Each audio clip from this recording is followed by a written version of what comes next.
বসন্তকাল আসলে পরে গাছগাছালির মজা, সবাই মিলে উড়িয়ে দিল কিশলয়ের ধ্বজা।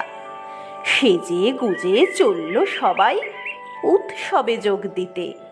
শিমুল পলাশ সবার মাথায় টুকটুকে লাল ফিতে। কৃষ্ণচূড়ার আগুন রঙের ওড়না চুড়িদার, রাধাচূড়ার মতন আছে স্বর্ণকড়ি কার। চারুল পারুল ভাই বোনেতে করছে কি হাঙ্গামা, ওদের যে চাই গোলাপি আর বেগনি রঙের জামা। আলোকসজ্জা নইলে কি আর তেমন শোভা খোলে, অমূল তাসের ডালে সোনার ঝাড় লণ্ঠন দোলে।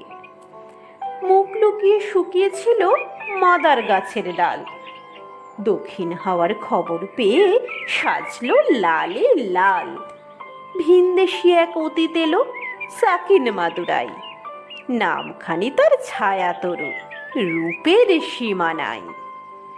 রুদ্র পলাশ নামটি তাহার বড্ড কঠিন এবং ভারী, কমলা রঙের পাগড়ি তাহার কেমন মনোহারী।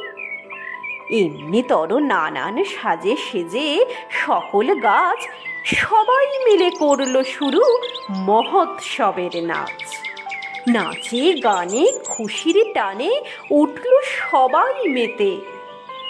কেউ দেখেনি দূরের মাঠে কে ছিল ওত পেতে। হিংসুটে এক কালবৈশাখী হঠাৎ এলো তেরে, ঝাঁপিয়ে পড়ে গাছগাছালির শয্যা নিল কেড়ে। ফেলল ছিঁড়ে নতুন জামা, ঝাঁকিয়ে দিল চুল, পথের ধুলোয় লুটিয়ে দিল সদ্য ফোটা ফুল।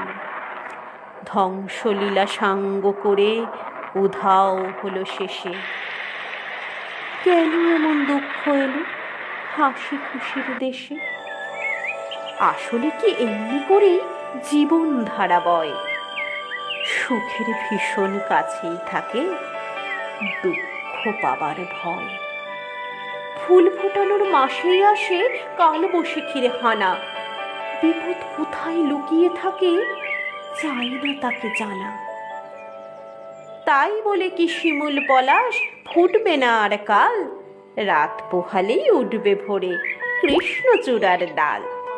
হিংসুটে ঝড় আজকে যাদের হাত পা দিল ভেঙে, কালকে তারাই নতুন রঙে উঠবে আবার রেঙে। না হয় আবার ঝড়ের হাতে দুঃখ পেতে হবে, ফুল ফুটিয়ে যাবেই তারা বসন্ত উৎসবে।